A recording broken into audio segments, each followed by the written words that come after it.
reporter Angela Jeong. Good morning, Angela. Good morning. Hope you had a good weekend. I did. Did you have a good weekend? I did. And I managed to check out the hottest, latest K-drama on Netflix. And that's actually what we're talking about today as well, right? Yes.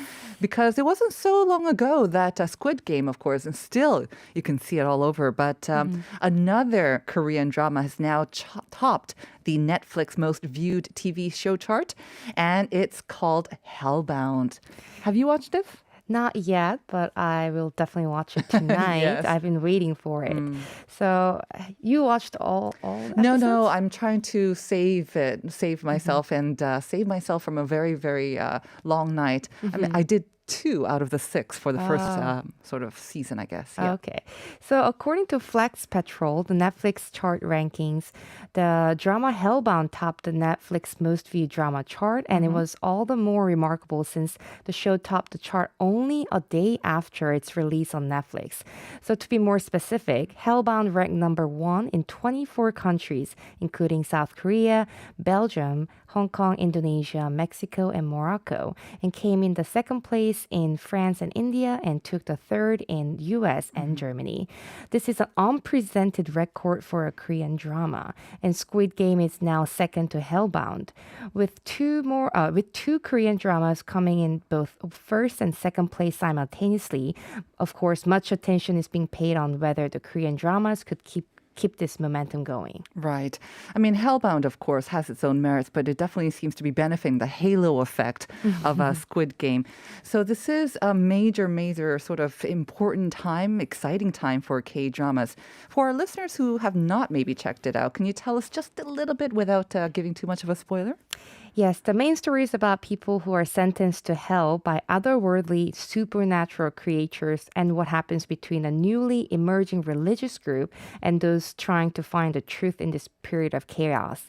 The drama is based on a webtoon and it's drawn by JEJU, a Korean author, and it's written by Yeon Sang-ho, the director of the Korean movie Train to Busan. Right, so another drama based on a webtoon. Those seem to be doing very, very well these days. Right. Of course, Squid Game, of course, was also based on a webtoon, and the actors and also the director and everyone from that show is still gaining a lot of attention.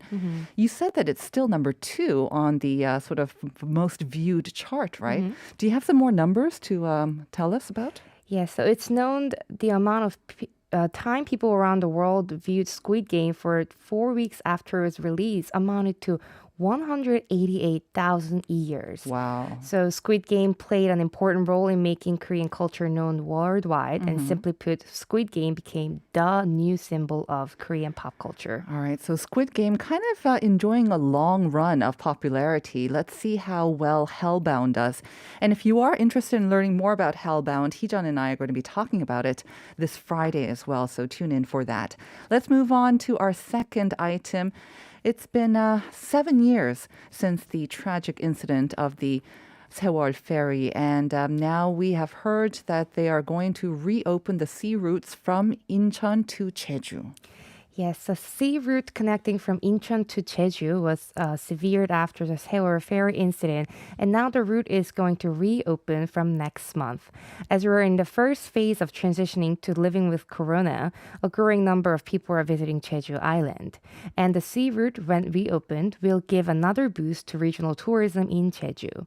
High-Deck Storage, which will be in charge of the new passenger ship for the sea route, announced it will hold a launching ceremony for the Incheon-Jeju sea route on December 10th, and its ship Beyond Trust will be on its first sailing on that day. Well, the name Beyond Trust, I'm sure, is designed specifically to maybe alleviate concerns over safety.